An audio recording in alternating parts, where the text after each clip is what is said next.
ಧನಸ್ಸು ರಾಶಿ. ಧನಸ್ಸು ರಾಶಿಯವರಿಗೆ ಅಷ್ಟಸ್ಥಾನ ಅಂತ ಬರುತ್ತೆ.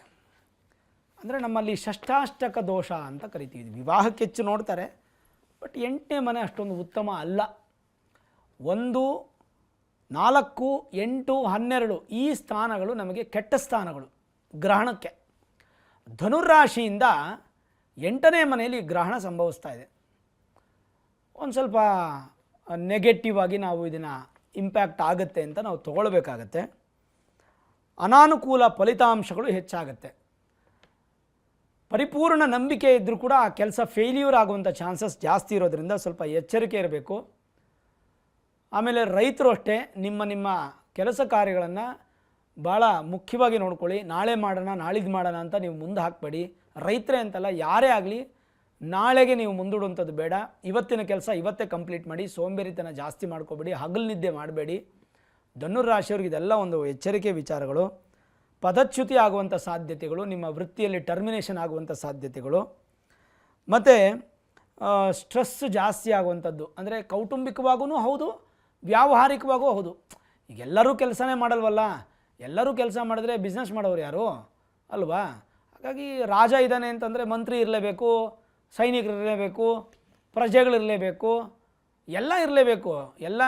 ಎಲ್ಲ ಇದೆ ಪ್ರಪಂಚದಲ್ಲಿ. ಎಲ್ಲರೂ ಶ್ರೀಮಂತರಾಗ್ಬಿಟ್ರು ಅಂತಂದರೆ ದುಡಿಯೋರು ಯಾರು, ವ್ಯವಸಾಯ ಮಾಡೋರು ಯಾರು? ಭತ್ತ ಸಿಗೋದೇನು ಪ್ಲಾಸ್ಟಿಕ್ ತಿನ್ನೋಕ್ಕಾಗತ್ತಾ? ಆಗಲ್ಲ. ಹಾಗಾಗಿ ಎಲ್ಲ ವರ್ಗದವ್ರಿಗೂ ಆಯಾ ವರ್ಗಕ್ಕೆ ಸಂಬಂಧಪಟ್ಟ ಹಾಗೆ ಸ್ವಲ್ಪ ಬದಲಾವಣೆಗಳನ್ನು ನಾವು ಕಾಣಬಹುದಾಗಿರುತ್ತೆ.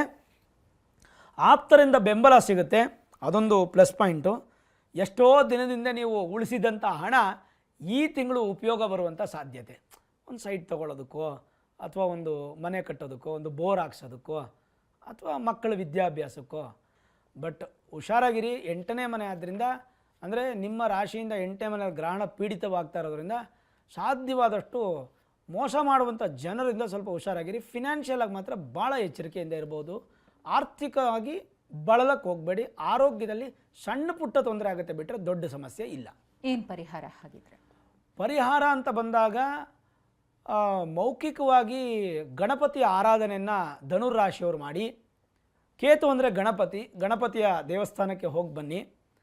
ಸೆಪ್ಟೆಂಬರ್ 13ನೇ ತಾರೀಕು ಒಳಗಡೆ ಬರುವಂಥ ಸಂಕಷ್ಟ ಚತುರ್ಥಿಗೆ ಸಂಜೆ ಹೊತ್ತು ಪಾಲ್ಗೊಂಡು ಸ್ವಾಮಿ ಅಭಿಷೇಕ ಆರಾಧನೆಯನ್ನು ನೋಡಿ ಚಂದ್ರ ದರ್ಶನ ಮಾಡಿ ಊಟ ಮಾಡಿ. ಪ್ರತಿದಿನ ಗಣೇಶ ಪಂಚರತ್ನ ಸ್ತೋತ್ರವನ್ನು, ಅಥವಾ ಗಣೇಶನ ಅಷ್ಟೋತ್ರವನ್ನು, ಅಥವಾ ಗಣಪತಿಯ ಯಾವುದಾದ್ರೂ ಸ್ತುತಿಯನ್ನು ಕೇಳೋದು ಅಥವಾ ಹೇಳೋದನ್ನು ಮಾಡ್ತಾ ಬನ್ನಿ. ಧನುರಾಶಿಯವರು ಹಸುವಿಗೆ ಸ್ವಲ್ಪ ಗ್ರಾಸವನ್ನು, ಅನ್ನ ಕೊಡೋಕೆ ಹೋಗಬೇಡಿ, ಹಸುಗಳಿಗೆ ಜೀರ್ಣ ಆಗಲ್ಲ.